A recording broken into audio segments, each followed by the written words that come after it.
రెండు ప్రభుత్వాలు కలిస్తే ఏమేం చేయగలుగుతామో ఇది ఒక ఎగ్జాంపుల్ అని చెప్పి కూడా నేను మీకు తెలియజేసుకుంటూ ఈ ప్రభుత్వం కమిటెడ్గా ఉన్నాం.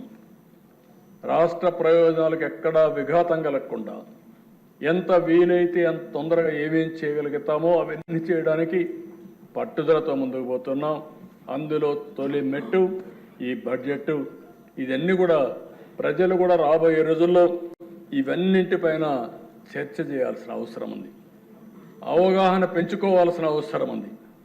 ఒక ప్రభుత్వం వల్ల, మంచి ప్రభుత్వం వల్ల వాళ్ళ జీవితాలు ఏ విధంగా మారతాయి, అదే ఒక దుర్మార్గమైన పరిపాలన వస్తే వాళ్ళ జీవితాలు ఏ విధంగా నాశనం అవుతాయి, ఒక మంచి ప్రభుత్వం వల్ల వాళ్ళ అవకాశాలు ఏ విధంగా మెరుగవుతాయి, ఒక చెడు ప్రభుత్వం వల్ల వాళ్ళ అవకాశాలు ఏ విధంగా కోల్పోతారనే విషయాలు కూడా ప్రజలు గుర్తుపెట్టుకోవాల్సిన అవసరం ఉంది, అధ్యయనం చేయాల్సిన అవసరం ఉంది, చైతన్యవంతులు కావాల్సిన అవసరం ఉంది.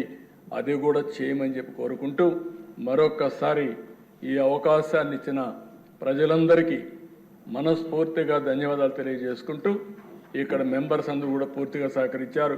ప్రత్యేకంగా నిండుగా కూర్చున్నారు, మీరు బాగా హుందాగా ఉన్నారు, కుర్చీ కూడా కళకళలాడుతూ ఉంది, నవ్వులతో ఆ సభ కూడా జరుగుతూ ఉంది, ఒక ఆహ్లాదకరమైన వాతావరణం వచ్చింది.